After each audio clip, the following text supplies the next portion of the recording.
Estamos una vez más en nuestro programa Diálogos de Ciudad. Saludamos a nuestros televidentes y le damos la bienvenida a nuestro invitado de esta ocasión.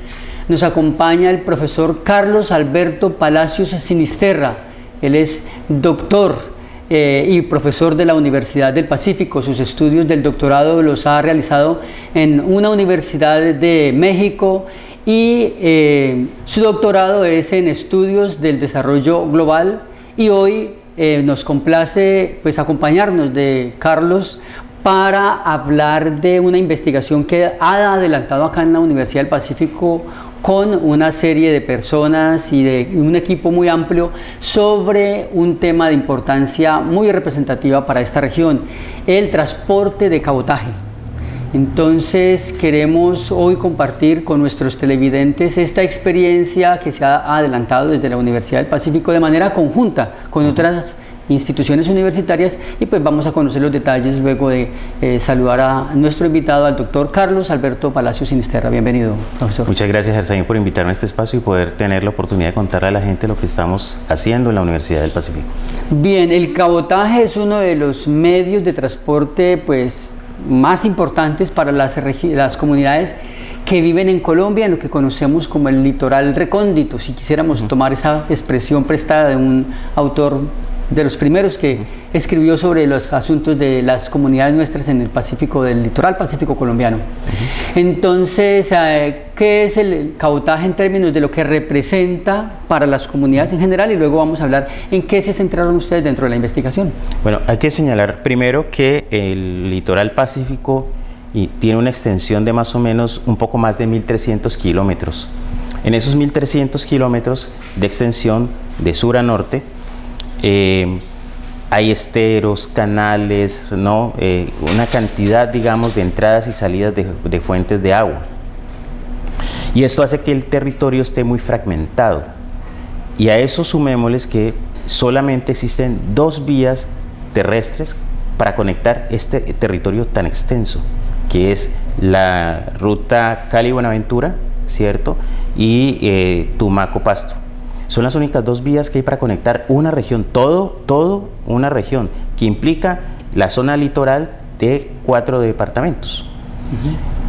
Pues esto supone un grave problema en términos de la comunicación para las gentes que habitan en estas zonas, ¿cierto? El cabotaje, que técnicamente es el transporte de personas y mercancías en zonas marítimas y lacustres, o fluviales, perdón, zonas marítimas o fluviales dentro de un territorio nacional, de puerto a puerto, ¿sí? Eso es el cabotaje. Pero las formas de transporte, digamos, pueden ser muy variadas, de muchos tipos. Una balsa, una canoa, ¿cierto? Una lancha, ¿no? Un barco costanero, todos esos son formas de transporte de cabotaje. Y muchas de estas formas de transporte son hacen parte, digamos, del sistema de transporte o de movilización que históricamente han utilizado estas comunidades. Incluso uno podría pensar, aunque el término de cabotaje es un concepto relativamente nuevo, ¿cierto?, que está más relacionado con el surgimiento del Estado-Nación, antes de que existiera incluso el Estado-Nación, ya existía como práctica el cabotaje entre los primeros habitantes del territorio, entre los indígenas, pues ellos se movilizaban a través de sus balsas, ¿cierto? Entonces ya existía, digamos, una práctica de cabotaje. Lo que pasa es que luego, cuando se crean los Estados-Nación, aparecen nuevos mecanismos de regulación de esa práctica por el tema fronterizo. Pero bueno, más allá, ese es otro problema del que no me voy a ocupar. Más allá de eso, lo cierto es que lo que permite que la dinámica económica y de intercambio cultural y social que hace que la vida, digamos, en el Pacífico tenga lugar, la vida social tenga lugar, es el cabotaje. Constituye el soporte que permite el desarrollo de todas las actividades cotidianas de la mayoría de los habitantes del Pacífico. Y usted dice que es una franja de 1.300 kilómetros. De más de 1.300 kilómetros. Entre el límite de allá del Chocó con Panamá Ajá, hasta el sur. hasta el sur con Ecuador. Sí. Correcto, 1.300 kilómetros, es una franja muy amplia y eso cubre a una cantidad cercana de cuántos municipios y poblados. ¿Tienes el dato? En municipios son 16 municipios que constituyen el litoral pacífico colombiano. Lo cual significa que hay unas distancias muy largas entre uno y otro, porque si en 1.300 kilómetros ubicamos 16 poblaciones, sabemos que no están equidistantes, pero sí nos da la idea a simple vista de que son largas distancias. Son distancias importantes, ¿cierto? Por supuesto que sí. Bien, entonces el cabotaje es el mecanismo para transportarse, que de hecho habría que mirar ahora, y como resultados de la investigación, qué nivel de desarrollo tecnológico tienen hoy las embarcaciones que ustedes utilizan. El cabotaje en general, entonces, es el sistema de transporte, ¿cierto? Sí. Y dentro de lo que ustedes han investigado, hasta donde tengo entendido, todavía se encuentran con una cosa que entiendo que ha llamado la atención, y es que todavía hay fabricantes entre nosotros de algún tipo de embarcación. Sí, de hecho el estudio, no, como lo que te acabo de contar, hay muchísimos tipos de embarcaciones. No podríamos ocuparnos de todas, es muy complicado por el tiempo y los recursos que se requerirían para esto. Entonces la investigación se centra exclusivamente en los barcos costaneros. Es decir, dentro de toda esa gama de posibilidades de transporte que existen y que funcionan en el territorio, nosotros escogimos los barcos costaneros. ¿Por qué? Porque son los que más capacidad para la movilización de personas y carga tienen y garantizan precisamente la articulación de los procesos económicos. ¿Y qué son barcos costaneros a diferencia de otros barcos? Claro. ¿Qué particularidad tiene? El barco costanero tiene la característica de que es una embarcación que tiene más o menos entre unos 28 a 39 metros de largo o de eslora, ¿cierto? Y de ancho tiene más o menos entre 4 y 8 metros, ¿cierto? De manga. Sí. Ese es, digamos, sería un barco tradicional, digamos, un barco costanero. O en la denominación que utiliza, digamos, la DIMAR, sería un barco de cabotaje, porque además el uso del concepto de cabotaje es introducido justamente por la DIMAR, y la DIMAR lo aplica como parte de una serie de acuerdos internacionales que ha suscrito el país en relación con el tema de la seguridad marítima. Todas estas embarcaciones hoy en día, todas las que ustedes están mencionando y las que ustedes estudian, se acompañan, se ayudan con un sistema, ya con tecnologías de navegación, ciertos sistemas de navegación y con motores, ¿cierto? Ya no existe para nada, ni siquiera para el museo, pues me imagino, los llamados barcos de vela. ¿Es así, profesor? Sí, sí. A ver, aquí sería interesante contar esto. Inicialmente, digamos, la construcción de los barcos de cabotaje tiene, digamos, un vínculo muy fuerte con la comunidad de mulatos, que está situado en el municipio de La Tola, en Nariño. Los habitantes, digamos, de mulatos se especializaron en la construcción de este tipo de embarcaciones. Ellos construyen de todo, pero, digamos, su fuerte ha sido la construcción de este tipo de embarcaciones. De hecho, la comunidad de mulatos, digamos, coloquialmente en la región se les conoce como los culimochos, que son grandes navegantes, por cierto, son, digamos, los principales constructores de barcos de cabotaje en madera.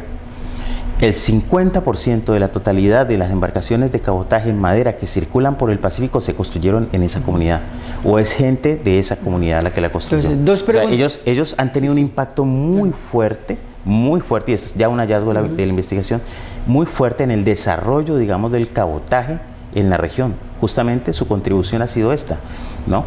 Ellos se autodenominan carpinteros navales. Es así como, digamos, les gusta que se les llame carpinteros navales, que es diferente al concepto de constructor naval.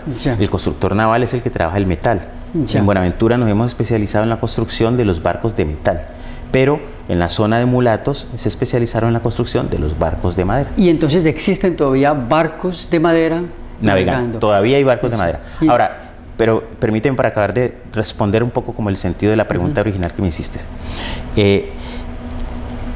Más o menos hacia 1950 se produce una innovación importante allí. Y esto significa que antes de 1950 la mayoría de esos barcos funcionaban solamente con vela, ¿cierto? Y hasta ahí, digamos, pero en los 50 se introduce por primera vez el uso de los motores de combustión. Antes, claro, habían otro tipo de embarcaciones que eran un poco más grandes, que eran los barcos a vapor, ¿no? Y estamos hablando de 1800 y pico, ¿no? 1880, 1860, por ahí, barcos a vapor. Pero el barco motorizado, digamos, de combustión que conocemos hoy en día, eso empieza a hacerse en 1950. El primer barco al que se le hace eso es un barco que se llama Iris, y esto lo hicieron en la comunidad de mulatos. ¿Y por qué esto es importante? Porque esto cambió el tema de la relación de los tiempos del transporte. Un barco a vela, como funciona con la dinámica del viento, ¿cierto? Pues, y la dinámica del viento no es continua, fluctúa mucho. Entonces usted se podía demorar 8 días llegando, ¿no? Si era una embarcación más pequeña, se podía demorar 15 días llegando.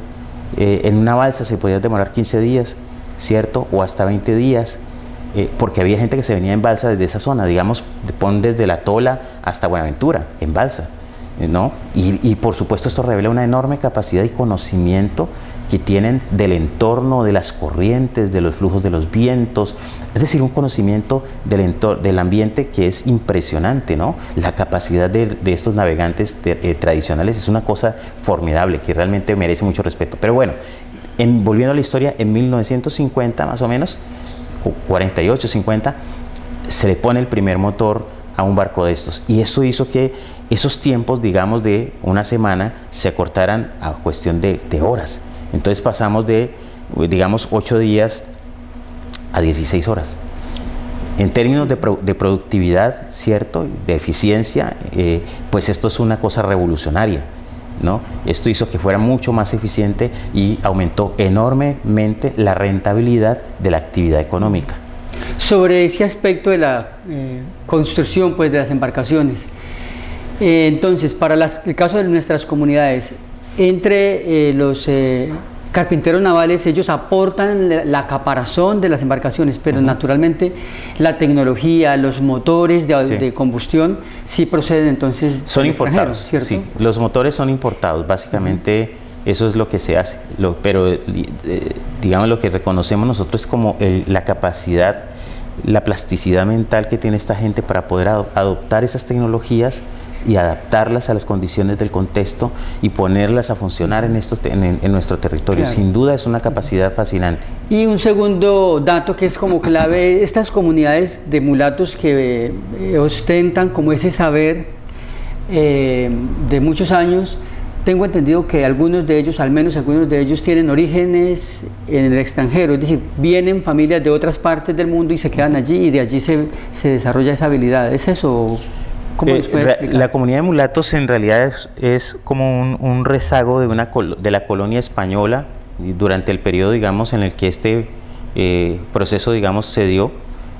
Pues quedó un pequeño enclave que fue una comunidad muy cerrada, que no se mezclaba, digamos, con la gente del territorio durante mucho tiempo, al menos esto fue así. Pero que conservó, digamos, algunas de las prácticas de construcción naval, tanto de España como de Portugal. Entonces, estas son las prácticas que ellos utilizan para la construcción de las embarcaciones de madera, de los barcos costaneros que se construyen allí. Y en cierta medida de allí viene ese saber. De ahí viene ese saber. Eso sería un aspecto muy interesante, porque me imagino, voy a pensar pues en voz alta, a improvisar aquí esta idea, profesor, y es que seguramente esos saberes que hoy muestran estas comunidades probablemente en la misma Europa no existan ya, porque allá han evolucionado, han cambiado las formas de construcción totalmente industrializadas, y entonces esto tan artesanal seguramente ya no exista por allá. Sí, claro, por supuesto, allá están en otros contextos, en otras condiciones tecnológicas y en otros procesos productivos y de ensamble. Entonces acá se conserva, digamos, esa tradición, y por supuesto que esa tradición aquí se ha retroalimentado también con elementos propios del territorio, algunas de las prácticas y saberes de las comunidades afrocolombianas e indígenas que estaban asentadas en el territorio. Porque luego, a mediados de los años 50, 60, empieza ese proceso de mezcla entre estos habitantes de mulatos y las comunidades, digamos, afros e indígenas. Sí, sí. Bien, después de un poco aclarar ese panorama que es interesante, pues quisiera, profesor, que nos centráramos un poco en que usted nos contara desde dónde viene esta investigación. Pues lo hago consciente de que otras instituciones universitarias o por lo menos personas de otra universidad se involucraron pues como para dar los necesarios créditos y que parte de las comunidades también hicieron aportes y se comprometieron con el desarrollo de esta investigación.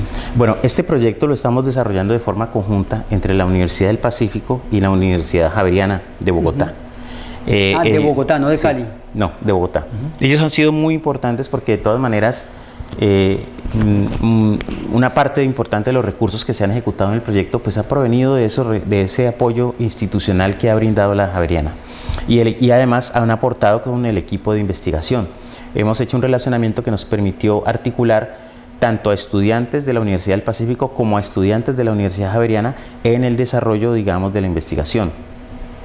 Y hemos hecho, a partir de esta alianza, visitas al territorio en las que hemos podido conocer desde las dinámicas locales un poco más sobre esta práctica. Por ejemplo, nosotros en sociología, en el programa de sociología, tenemos como parte del proceso de formación salidas pedagógicas. En lo personal siempre he tratado de que las salidas pedagógicas permitan a los estudiantes un mayor conocimiento de su territorio. Uno no defiende y no se enamora de lo que no conoce. Y yo creo que una responsabilidad que tiene la universidad para lograr construir pertinencia en su quehacer institucional es cultivar el amor de los jóvenes por su territorio, porque eso permite construir luego compromisos políticos con el territorio, que la gente no simplemente llegue a escamotear el territorio y explotarlo, no, que se comprometa con el territorio, pero eso implica que lo conozca, que lo viva, que lo padezca, que lo sienta. Entonces las salidas pedagógicas tratamos de hacerlas siempre hacia el territorio, hacia nuestras comunidades. En este caso, las salidas pedagógicas que hicimos dos, tuvieron un enfoque distinto, en el sentido en el que contratamos, ¿no?, un barco de cabotaje y como la investigación ya nos había arrojado las rutas que siguen los barcos de cabotaje, distribuimos esas rutas en dos, una ruta hacia el norte y una ruta hacia el sur. Entonces, por ejemplo, la ruta, digamos, hacia el sur implicaba ir desde Buenaventura,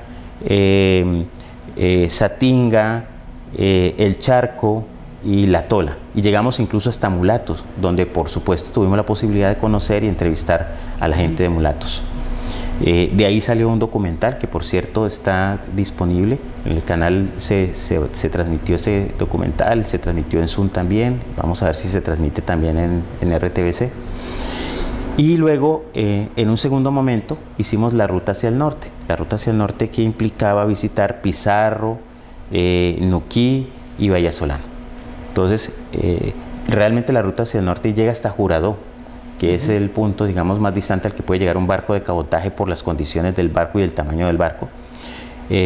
Pero pues nos salía muy costoso llevar a tantos estudiantes hasta Juradó, así que llegamos hasta Bahía. Ya que lo menciona usted, profesor, pues contémosle a nuestros televidentes. Es por supuesto para nosotros como canal de televisión de la universidad conocido que se realizó un documental y la verdad es que nos interesa mucho dentro de la investigación el trabajo audiovisual, porque pues este tipo de investigación tendrá muchos datos, pero desde el punto de vista visual, el registro pues es atractivo, es bonito. Efectivamente se ha realizado un documental y ustedes han hecho ya charlas mostrando el resultado de la investigación y yo diría centrándose un poco en el trabajo del documental, la pieza audiovisual. Y frente a los contenidos de la investigación en su conjunto, entonces, ¿qué otros insumos presentan? ¿Un informe escrito? ¿Hacia dónde va? Sí, varios productos. El documental es uno de esos productos, digamos, ya cuando hay un avance importante en términos del conocimiento del territorio, se ha recopilado información suficiente y se han hecho los análisis, pues tuvimos la posibilidad de concretar el tema del documental. De hecho, José nos apoyó en ese proceso, es el director del documental. Digamos que José es el camarógrafo que está grabando este programa y una persona que trabaja en la Universidad del Pacífico por allá desde el año 2012 y pues entonces hizo parte de este trabajo. Y tiene un gran talento y un gran ojo, ¿no? Porque toda la estética, digamos, del documental es construida por José. Y no solo eso, otro de los productos que tenemos es la muestra fotográfica. Entonces tenemos una muestra fotográfica en la que intentamos a través de imágenes mostrar algunos de los aspectos que tienen que ver con el cabotaje, su gente, las embarcaciones, ¿cierto? Y las actividades que se desarrollan. Entonces esa es una muestra fotográfica que se hizo, incluso se lanzó ahí en la universidad, y fue bastante interesante. Y también la tenemos virtual, entonces la gente puede buscar la muestra fotográfica y va a encontrar las imágenes. Entonces ese es otro producto. Otro producto que se hizo fue la cartografía en la cual se muestran las rutas. Las rutas de los barcos de cabotaje oficialmente son 13 rutas las que tiene, digamos, aprobada la DIMAR, pero uno sabe que en realidad son un poquito más, unas 16 rutas más o menos. Y otro producto es el artículo. Entonces he escrito un artículo en donde se recogen, digamos, los resultados, los hallazgos más relevantes de la investigación, y estamos pendientes de la publicación de ese artículo. Y un último producto dos productos más. Va a haber un segundo documental que va a estar centrado en la gente que desarrolla las prácticas del cabotaje. Y finalmente, el último producto va a ser el libro sobre el cabotaje en el Pacífico colombiano. Además, porque, permíteme una última observación, aunque tenemos dos costas y el cabotaje se lleva a cabo en esas dos costas, el 95% del cabotaje que se lleva a cabo en Colombia se realiza en el Pacífico. Voy a hacerle dos preguntas relacionadas con el tema, y uno es la Universidad del Pacífico, en definitiva, como institución, ¿cuál es la participación que hace? Porque ha sucedido, y no podemos esquivar ese hecho, que con frecuencia ocurre que profesores de la universidad participan en procesos de investigación, pero no siempre la institución como tal es la que está acompañando o avalando, sino que lo hacen por su iniciativa personal, que establecen relaciones y vínculos con otras universidades o con otros proyectos de investigación. En este caso, ¿cómo fue la participación de la universidad? Y la otra pregunta que le quiero hacer, un poco para lanzar la expectativa a nuestros televidentes, es, profesor, después de vivir esa experiencia de estar buen tiempo en el mar, ¿qué impresión le queda a usted acerca de la audacia que, más allá de lo que hicieron en su momento con las comunidades a las que llegaron, qué percepción le queda a usted de esa audacia, digo yo, de los navegantes españoles que se aventuraron a un océano completo con las técnicas de la época limitadas y encararon la llegada, pues, a unas tierras desconocidas para ellos? ¿Llegó a pensar en algún momento, cuando estaba en el mar, cuando estaban haciendo esa cartografía, me acordé de eso por lo de la cartografía? Yo no sé, yo te soy muy sincero frente a esa última pregunta. No, me parece que hay un tema de aventura muy complejo allí, ¿no? En términos de tomar la decisión de exponer tu vida y arrojarte, digamos, a lo incierto que es el mar. Pero recuerda que ellos salieron con la convicción de que iban para las Indias orientales. Claro, pero más allá de la audacia, digo yo, es decir, entonces, ¿cómo hicieron? Ellos ya tenían una cosa en mente, y lo que pasa fue que las circunstancias permitieron que llegaran y descubrieran todo un continente nuevo. Pero más allá de eso, porque de todas maneras ellos eran navegantes profesionales, sí, vivían de eso, yo valoro más el esfuerzo de las gentes aquí, que tienen un conocimiento, digamos, y tenían menos tecnología todavía, ¿sí?, para aventurarse al mar. Imagínese usted subirse en una balsa, ¿cierto?, un conjunto de palos amarrados, y tirarse por el río abajo. Luego el río llega a la desembocadura y cae al mar. ¿Y cómo direcciona usted esa balsa? ¿Y cómo hace para que esa balsa vaya para donde usted necesita que vaya? ¿Sí me entendés? Y además entender cómo es el flujo de las corrientes, el viento hacia donde sopla, los ritmos de la naturaleza, y poder aprovecharlos en favor precisamente de su interés, que es movilizarse, no sé, hacia una ruta específica. Bien. Y tener la capacidad y además la resistencia física y mental para sobrellevar este ejercicio, ¿no? Con muchas veces se les acababa el agua y tenía que esperar a que lloviera para poder recoger agüita, para poder tener, porque es que no es que puedo parar la balsa a mitad de la nada y no, me toca seguir en la balsa hasta que llegue al destino. Esto me parece impresionante. Para mí, digamos, revela una enorme capacidad de adaptación de nuestra gente al territorio y un conocimiento supremamente profundo de la naturaleza. Bien, profesor. Ahora, y entonces decía, bueno, y frente a la primera pregunta que tiene que ver con la participación de la universidad, el rol de la universidad en el proyecto, mira, yo quiero contarte algo. El proyecto surge porque pues tengo una clase que se llama diseño etnográfico, y en la clase quería trabajar con los muchachos el tema del cabotaje y no había información. Es muy poco lo que he publicado o se ha hecho sobre el tema del cabotaje en Colombia. En Colombia, muy poco. Y sobre el cabotaje en el Pacífico, menos. Entonces, entendí que era importante contar esta historia. ¿Por qué esta historia no se ha contado antes? Porque no ha sido tema de interés para quienes, digamos, concentran el poder económico en este país. Si tú miras las investigaciones que hay sobre la historia del transporte, entonces vas a encontrar abundante, mucha información sobre, por ejemplo, el transporte por el río Magdalena, los bogas del Magdalena, la introducción de los barcos de vapor, ¿cierto? Sobre eso vas a encontrar mucha información y es supremamente interesante y enriquecedora porque nosotros la consultamos para esta investigación.